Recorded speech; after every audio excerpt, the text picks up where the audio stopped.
Well, we are kicking off the first Mayor Monday of the year in Portland. You know, like many other big cities across the U.S., Portland has been through so much in 2020. From protests to COVID and homelessness, those are just some of the issues on Portland Mayor Ted Wheeler's plate that he hopes to address in the new year. The mayor joining us live right now with his plans for the city in 2021. Good morning, Mayor Wheeler. Good to see you. Good morning. It's good to see you too. So let's first start about talking about some of the stuff that you made headlines for last week. Your response to these Thursday night protests, the riot that was declared on New Year's Eve. I think a lot of people felt that this was really your strongest stance on what we have been seeing in the city to this point. Talk to us a little bit about your response to what you saw last week. Well, like all Portlanders, and certainly I share this with my colleagues, we're frustrated with this. We're so done with this criminal destruction and violence. I can't even get myself into the heads of people who think it's a good idea to go out on New Year's Eve and rampage through the streets of our city and literally destroy the livelihoods of people who are already struggling under the pandemic. And so clearly what we need here is we need more accountability, and we need to hold people responsible who are engaged in this criminal destruction. Yeah, and you did say that, you wanted them to use, whatever force was necessary. So what are the plans moving forward to work with law enforcement? Well, what I've announced for this week, first of all, we need all of our law enforcement agencies to work together. That's the federal, the state, the county, and local law enforcement. So I'm taking the lead on that. I'm convening all of those players as early as this week. That's my hope.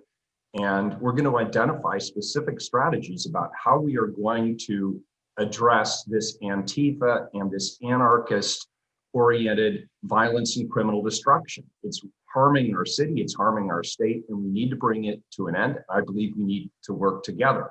The second thing I've called for is the legislature to make the penalties much stronger for those who are engaged in repeated acts of violence and criminal destruction. I understand if somebody is young and they've never engaged in an act of vandalism, I don't necessarily suppose that a jail term is appropriate for that. But if this is the fourth or the fifth or the sixth time you've done it in the last 6 months, then I believe the penalties should be much stiffer than they are currently. I'm also working with the district attorney to make sure that local law enforcement provides them as much evidence as they need to make a strong case in court. And I'm asking them to prosecute those who are engaged in this kind of activity. And last but not least, I think that we should require those who are convicted of this kind of activity to meet with the small business owners and operators and their employees so that they really understand and hear from them firsthand about the economic and the social impacts of what they're doing. Look, all of us support nonviolent and peaceful demonstration, but that's not this. This has nothing to do with Black Lives Matters. This is a largely group of largely white people.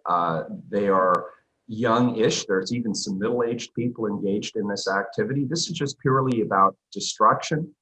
And I've come to the conclusion there's just some people out there who want to watch the world burn. And so we need to hold them accountable, and that's my plan. I think there are probably a lot of business owners wondering, though, why now? Who've been seeing this almost nightly destruction and threat of violence in the city for the better part of 6 months. So what has changed? What was the tipping point for you to be calling for more action now? I'm tired of standing alone.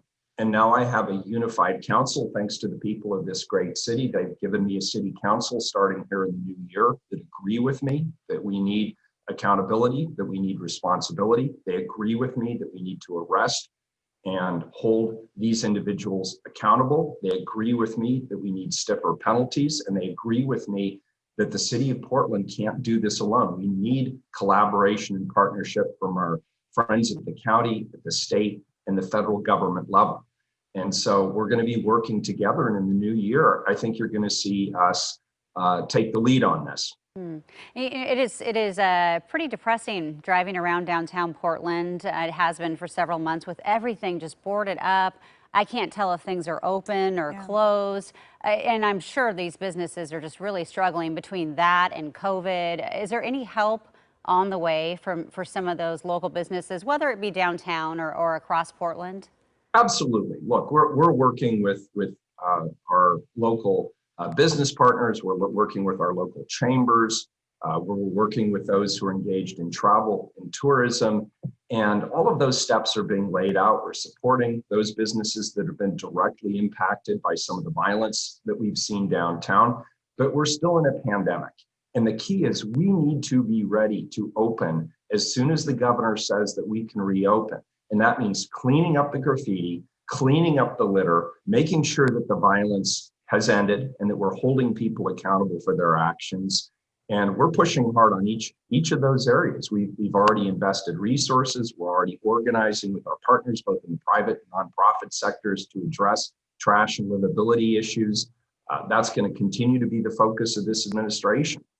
So, Mayor, staying on the topic of COVID here, we've seen some rallies over the weekend, too, about schools, both for and against bringing students back into the classroom. What's your stance on reopening Portland schools? Yeah, first, the usual disclosure. The city of Portland has literally no formal role whatsoever in making that decision. That's a decision that's made by the state and the county. They should make those decisions based on the recommendations of public health professionals and medical professionals. The bottom line for us is we're still in a pandemic, and they should do whatever they think is required in order for us to make sure that we don't make the situation worse with COVID. I will also tell you this, that as soon as they give that green light, we should absolutely open the schools. And I say that as a dad of a school-aged daughter. She's bouncing off the walls as a result. I'm bouncing off the walls. This has been very, very hard on adults, and it's been catastrophic for young people who have had to switch to remote learning, and they don't have the socialization development that they need. They're not having the interactions and the group work that they need, even though teachers are doing yeoman's effort to try and do that remotely. But it isn't the same as being in the school. And so as soon as the state and the county give that green light, the school districts need to be ready to go on day one. Let's get them back there as soon as it's safely possible for the kids to get back to school. Yeah, I feel your pain. I have two daughters at home doing the same thing. So you know what I'm talking about. Yo, definitely, yes. We love our kids. We do. But they do need to be back in school as soon as it's safe for them to be. Yeah, around their friends and their teachers and everyone. One more question for you, Mayor.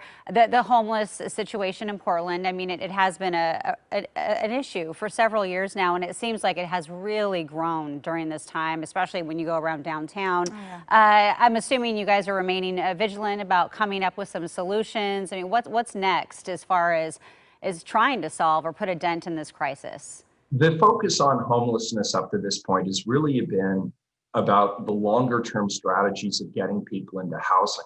I've been making the case for some time now, and I now have a city council who agrees with me that we need a FEMA-like response to the emergency that's on the streets right now. We need to get as many people off the sidewalks as quickly and humanely as possible. To that end, we need to continue to open more shelter beds. We need to continue to open more managed campsites. We need to even consider, in areas where it's appropriate, in parts of the city that aren't immediately in the vicinity of houses and neighborhoods and parks, areas that are potentially safe camp zones, that have management, that have regular access to hygiene, that have litter collection.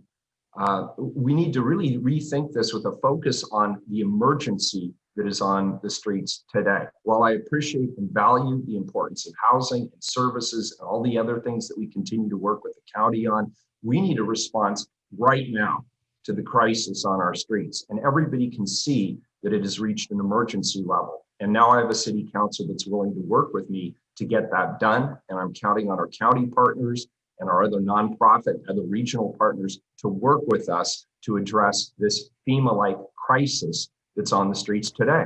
Yeah, I think a lot of people, bringing a renewed energy and enthusiasm to tackling things here in the new year. So we certainly appreciate your time as we hit the ground running this morning. Mayor, thank you and Happy New Year. Thank you, you too.